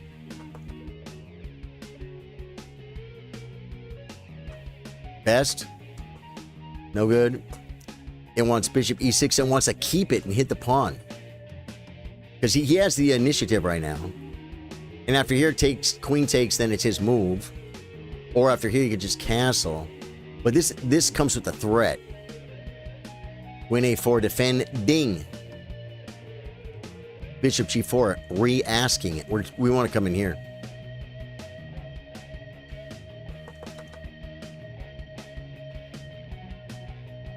What is better than that? Bishop e6 again. Wow, stockfish. You were just going along with the song. Oh, I see. Dude, I'm so sorry that I didn't even get it. Queen e6 was excellent. It wanted knight d8. Knight d8 to get to here, I guess. Oh, I could have took the pawn here. That's 2 pawns. Those are my 2 misses. I had 2 misses, right? Those are them. Free pawns. I'm not taking free pawns, guys.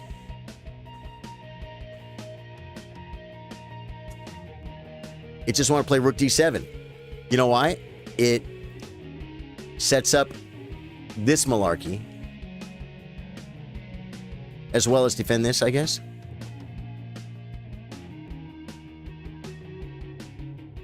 Oh, bishop a5. He had bishop a5. He had bishop a5 again.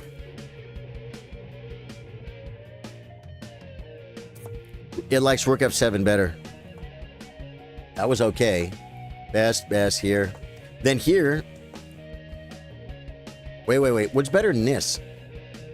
Don't give up the pawn. Improve the queen. Or rook g6. Rook g6.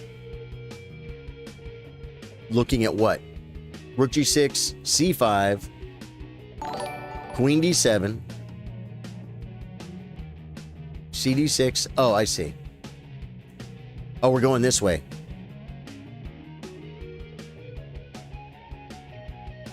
Check here. Now you can't. Oh, I still can't actually take the pawn. Rook h1 and rook takes here for sure.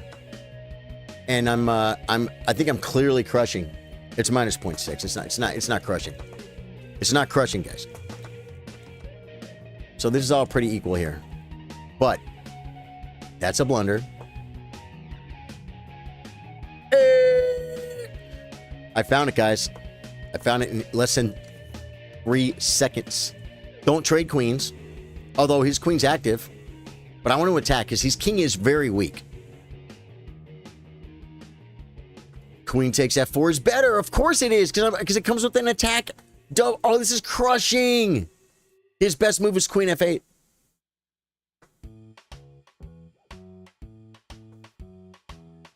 He's crushed here, guys. Oh, dude, there were... Yeah, so I didn't see queen takes, which was a horrible move. Okay, mate in 9. That's not it. I got to bring the queen. See, all I do is bring the queen. Look, I'm threatening 2 infiltration squares. Queen h5. I'm threatening here and here. And his best move is to take the queen. I mean, take the rook. Oh. I thought this was so good to advance. Queen h5. Okay, so he missed. He had king take. I hung my rook. I hung my rook, guys. No, I didn't. I didn't hang it. Oh, he could. Yeah, I hung it here. He could have taken. It's still a draw because of the checks. King f2. Look at the diagonalies, guys. What if he comes here?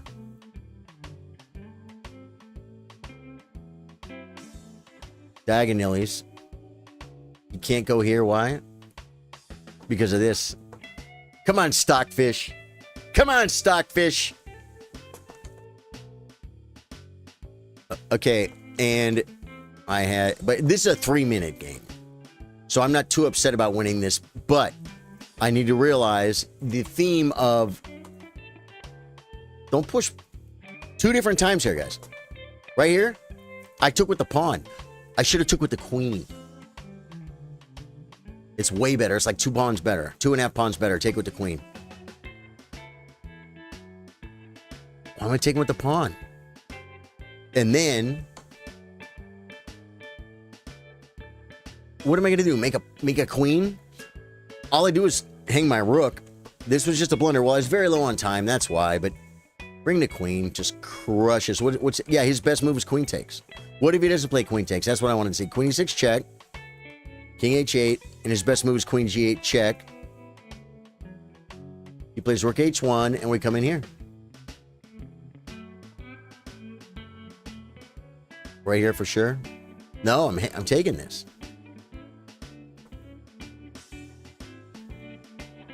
Wow. Yeah, that's very, very good game, dude. That was a good game by that guy. I think it was a fine effort. And he beat me. He beat me on time. And if he beat me on time, I know that he was winning on the board because I blundered everything.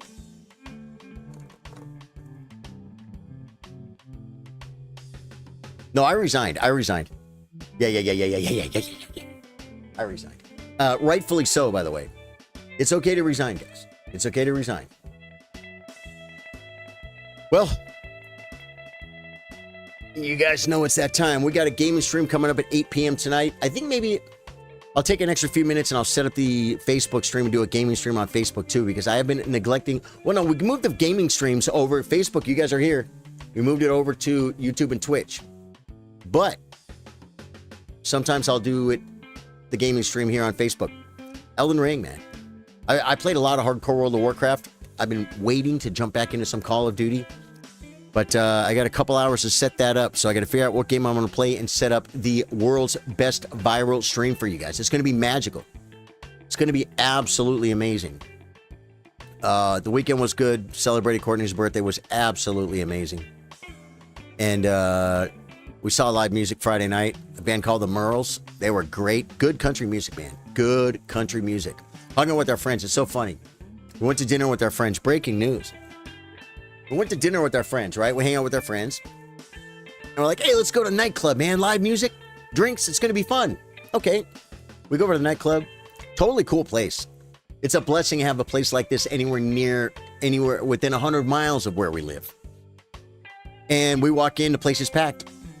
Band was kicking butt. Beautiful, beautiful country music done the right way. Really good bass player, by the way. Really good bass player.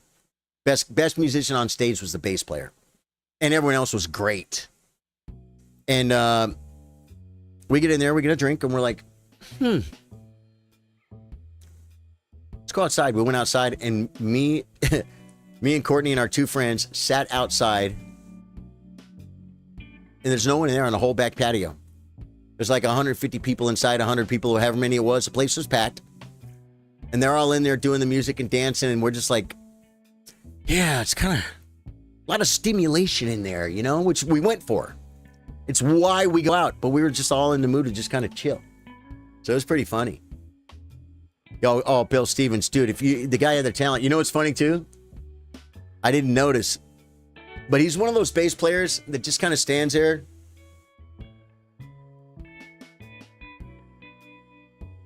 and he's got like this kind of effortless look on his face, and he's just going boom, boom, boom, boom, perfectly tight with the kick drum. There's some of the drummer is responsible for that too, obviously. If it's not a reasonable drummer, the bass player can't do that. But you can usually tell which one is doing it and the other one's kind of trying to stay with them. You know, the bass player was laying it down. So good. I told him when he walked off the stage, I said, hey, what's your name? Shook his hand. I forgot it already. Kyle. And I said, the minute we walked in, I said, bass player's best musician on stage. He laughed. He goes, he said, with one finger too. I was like, what? Because, you know, he's playing country music. But he didn't even play with two fingers. Guys, you said with one finger too. I'm like, what? I said, why do you play with one finger? But it wouldn't matter. Because it wasn't about, it's not about the number of notes he was hitting and the amazing bass riffs he was playing. It's about, he was doing something most bass players cannot do. And that's just play a good, solid country groove. Actually, you know what? A lot of bass players can do that. None of them can do it as right as he was doing it. That's what I'm saying. Guy was just good. Guy was just good. Real nice guy, man. Band sounded great. Good singer. Yeah. It was good. It was good. What we do in Austin? Anything exciting? We went to eat at Mandola's on the way. It's an Italian restaurant. I think it's a chain, but it's very home feeling in there. They used to have a full Italian deli there, but means you could order the prosciutto and all that stuff, and the cheeses, but they took that out. But Mandola's is really good food. We ate there. And then what did we do? Where did we eat after that? Oh, we went to a place called Chewy's. That might be a chain too, but it's a really good Mexican food. And then we went and had some frozen margaritas and a really, really nice appetizer plate. That was enough for both of us because we were already kind of full for Mandelos. So we went out and had some margaritas and ate some awesome appetizers. And then we came back to the hotel. You know what we did? We played pool. They got a pool table at the hotel. We played pool. Me and Courtney. It was fun. We just had we were looking at clubs and going, do you want to go to this club? Do you want to go to that club? Do you want to take an Uber and da-da-da? And we're looking at all that and we're just like, you know what? I don't really care. I was like, hey, it's your birthday. I'm loose. She was like, I'm cool chilling here. Let's play pool. I'm like, all right. So we just hung out together, and it was a very, very nice time, man. Very, very nice time. On the way home, where did we eat? We drove all the way back near home and ate at a really good cafe. And we just had a great weekend, man. It was really cool. It really was cool. And, you know, we're only like an hour and 20 minutes from Austin. But it's not, if you just go pay for a hotel room, and you might be going out for her birthday here, spending money, right? Okay, so you got a couple $100 added to your weekend and more gas. But you get away. You get away. It's not that far away. Austin is a cool town, man. Right? So I am all about those mini vacays, man. I really do like going to San Antonio, like an hour and a half away. Go down to San Antonio, get a room on the Riverwalk, and hang out there for the weekend. And it's fun, you know? Don't have to get on a plane. You don't have to do 4 nights in two different hotels, you know, for a longer road trip or something. Mini vacays are awesome. You get a little recharge. We both came back. I'm like, I can't wait to get to work. I came home and made a short. I started looking at videos. I'm all excited about streaming chess today. And so I did adulting. I had some adulting stuff. I did go to the doctor, and I got back. I went on Thursday, and my blood pressure. I was wondering about, because I'll be honest, I have not been exercising, and I have not been eating as much as I was last time I went to the doctor. Last time I went to the doctor, I was still taking my walks. I was I got ramen out of my life. I quit eating the processed ramen and stuff. I'd be buying steaks or chicken, pork chops, trying to eat better, right? I got out of that habit. I got back into the fast food thing because streaming is so easy. I say fast food. I mean, plus I've been getting McDonald's almost once a week. And that's something I've started in the last year. Well, I gained about 5 pounds, and you can see it on my belly. It all goes right to my belly. And my blood pressure was let me get these numbers right, 130/82, which is slightly higher than you need it to be, but it's not dangerous. But it's something that you can look at and say, hey, maybe we need to let's bring this down a little bit and just get you right in the perfect zone. Why not? Why start getting closer to the next layer that's dangerous, right? Let me tell you what the doctor said, man. First thing he said to me when he walked in, I love that doctor too. Totally cool dude, man. He's clearly older than me. He has a ranch, and he stays young by working on his ranch. He's a doctor all week. He goes home, puts on his overalls, feeds the cows, man. Stays young, you know what I mean? I love that guy. I hope he outlives me, because it's going to suck when I got to have another doctor. I love my doctor. So he walks in, sits down, and says, Charlie, he said, you're 57 and you're not on any medication. And I said, I know. And I said, believe me, I'm aware of this, and I'm very thankful for it. I'm very lucky. You know, some people have chronic things. They have chronic illnesses. They have chronic back pain. They got in a car wreck. They got hurt at work. Their knees are going out. Blood pressure. Heart medication. All kinds of stuff to stay alive, right? I've been very, very, very fortunate. And I know that. And I'm very thankful for it. I'm very fortunate. And then I thought, and the funny thing is, I'm going to be 58 in less than a month. So I'm 58. Not on any medication. So I'm just very, very lucky. And I thought, well, okay. Oh, also, a close friend of mine recently had a heart attack a couple weeks ago. He's 2 years older than me. He's my peer. Heart attack. Yeah, yep. So, and then one of my best friends a few months ago, he actually passed away of cancer, guys. And he's one of my best friends. One of my top friends. I mean, we're not we don't talk all the time right now, but we grew up together and we've stayed in touch. And he was too young, right? So going to the doctor and getting a blessing of basically a clean bill of health, right? Just saying, hey, your blood pressure's a teeny bit high, your cholesterol's a teeny bit high. Ever so slightly, my cholesterol was ever so slightly high. I'm like, good. I can fix that easily, right? So I've already cut back on the salt. I'm doing the yada yada. I'll tell you guys, when you start getting older, you start hanging out with your friends, you start talking about which pill you got to take. Oh, my blood pressure. You start learning. Guys, I never knew blood pressure numbers. This is the first time I ever remembered my blood pressure. 130/82. I always just come back and go, he said it was really good. What was it? I don't know. They just said it was perfect.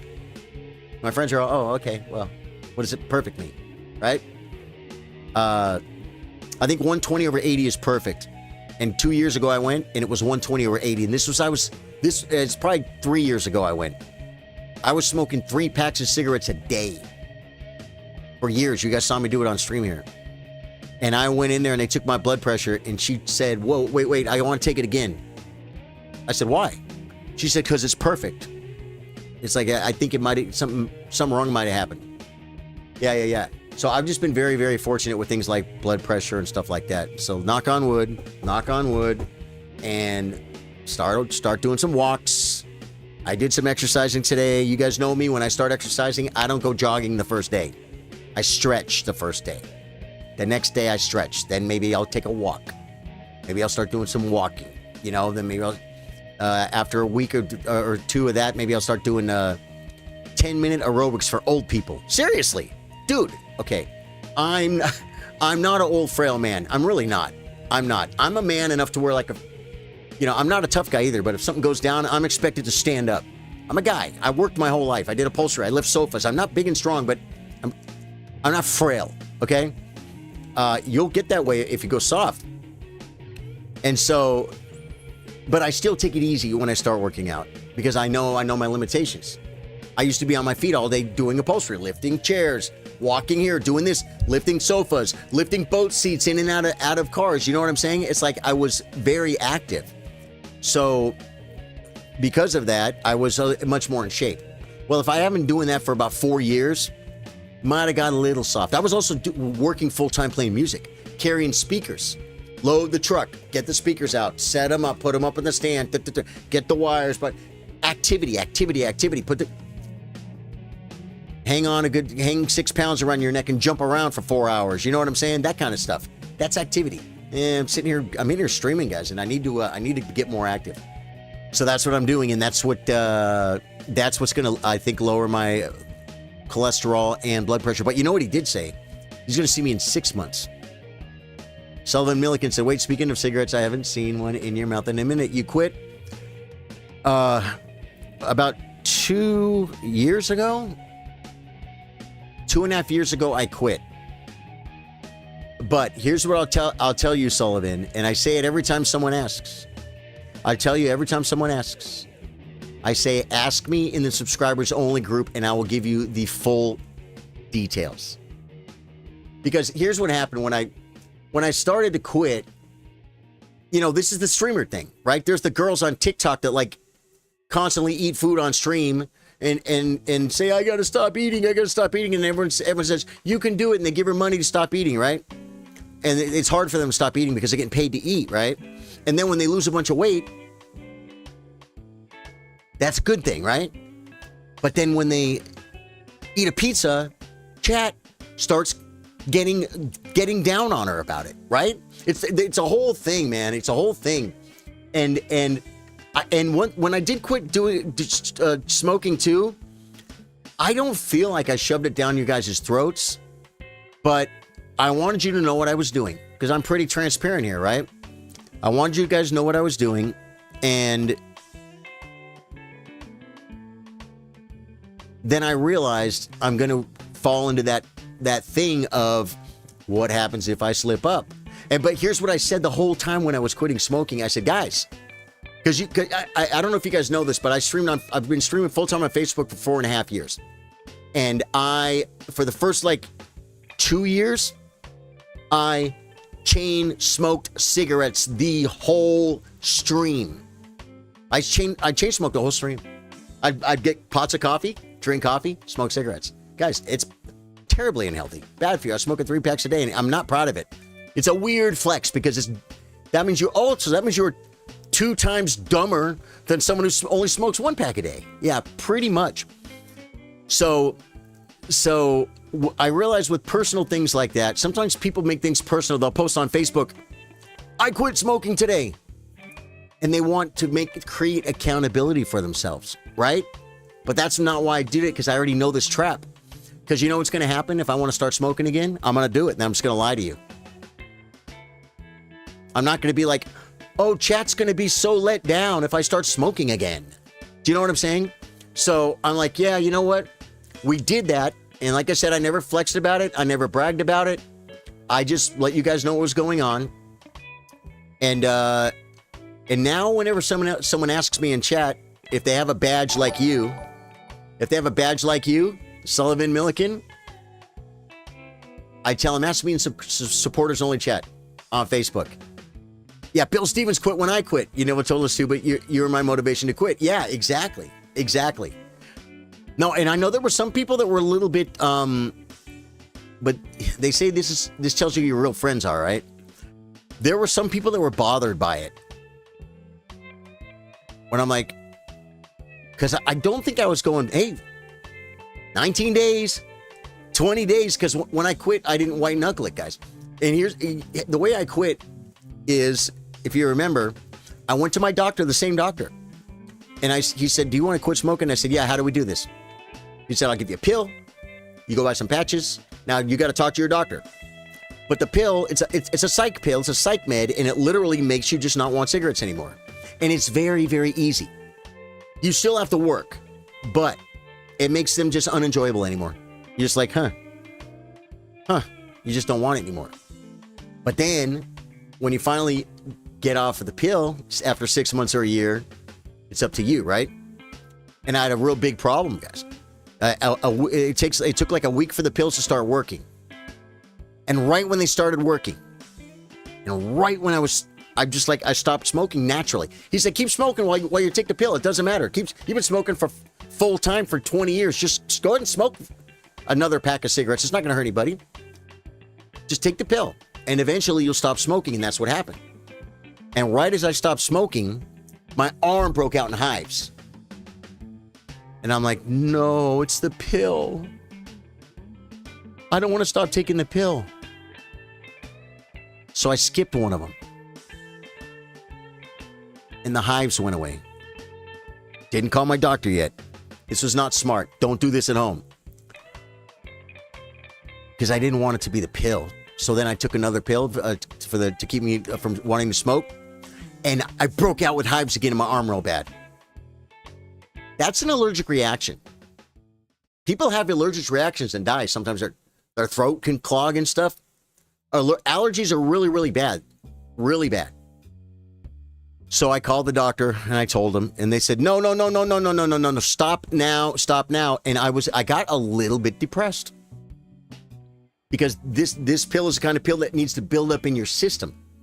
So it took about a week for it to build up in my system to start working. It's just like psych-meds.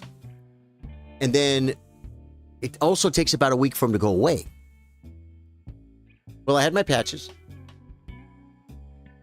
And so I had about 10 days of... The first 10 days of me not smoking was easy. Easy. Go to your doctor and make a plan. Your doctor will help you. But I'm telling you. And it would have probably been that easy for the 6 months. It would have been. But I'm like, well, okay. I could tell the pill wore off because now I kind of want to smoke a cigarette a little bit. I'm like, well, you already went 10 days. You got the patch. Man up a little bit. But I never had to white knuckle it. You know what I'm saying? And so yeah, man, dude, I'll tell you right now, if you smoke, you can quit. You can quit. Get with your doctor and make a plan. Yeah. A placebo would have been great if I would have known. If they would have said, come back in and bring us your pills, we're going to swap them for something else. If they would have done that. But no, I already know. The placebo doesn't work if you feed it to yourself. No, I think that is the other one. I think Chantix is a Vivid Dream one. Yeah, Bill Stevens did it too, man.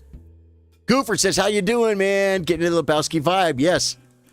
It's good that you stopped a couple of days, but unfortunately you started again. Look at the bright side of it. Yeah, well, like I said, that's just what it is.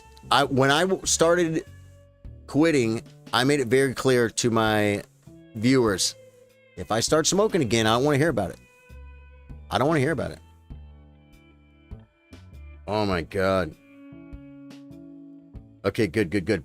Those are the gamers. Get ready for the stream. Yeah, Goofer saying don't go for easy skips. I don't believe that's true, Goofer. I would say get with your doctor. And at all costs, stop.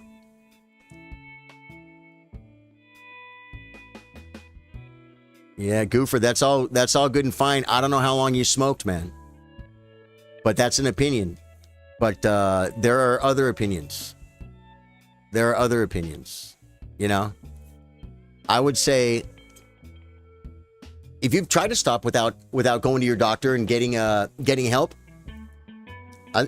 hey, start there. But if it didn't work, then you might want to go get help.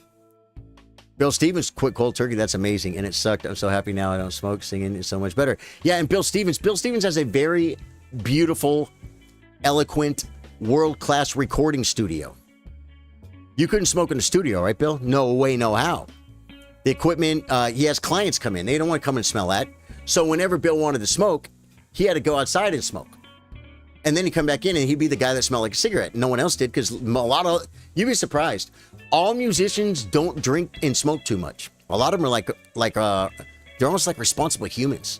They can still serve a purpose.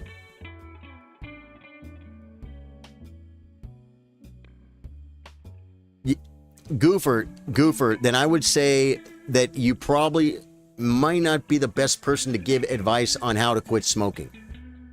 If you've smoked for 20 years, I would say, I don't know what the best advice is, but I would think a doctor would have better advice.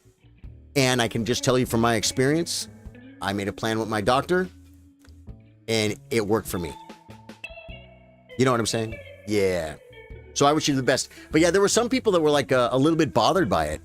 And maybe I was talking about it too much. It was a big part of my life. I don't know. I was just sharing it with you guys. I wasn't trying to get paid for it. I was like, hey, give me a super chat because I made it another day. People do that. People do that, right? Yeah, I don't do that. And so I realized after that, I thought, okay, now any other questions that you guys have, you'll have to ask them on the member-only streams on YouTube. We don't have member-only streams on Twitch yet. Subs only. We don't. I got to be getting close, though. And then, of course, on Facebook, we have the subscribers-only group. Yeah. Yeah, if it works, it works. Speak to the doctor is the best advice. Yeah, Goofer, I'm telling you, you seem to have a very strong opinion on it. But if you haven't talked to your doctor and say, what are the options and how would we go about trying this? And you gave it an honest effort, you might realize, wow, this was a little bit easier than I thought. But if you don't want to, then you're not going to, you know? Yeah. It's about your mental state. You have to decide. Right. Exactly.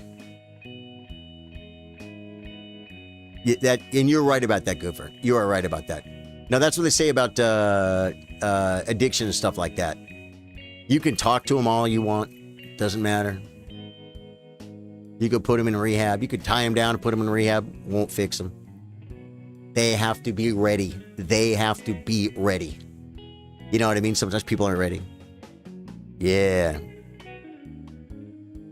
Had to come sub on YouTube too. Sullivan, yo, casual, nice, man. We're gaming tonight. There you got it. There you got it, Goofer. Well, guys, I freaking love you guys. Thanks for being here. And Dave Joyce, thank you for the stars. Thank you guys, Courtney Reed, for the likes. Steve Milliken, man, or Sullivan Milliken. Big Screen Barnhart, Anthony Zagarola. Thank you guys for all the likes. It really helps the stream. Hit the like on the way out. Hit the sub button on the way out. Hit the follow button on the way out. And I will catch you guys later. And there we go.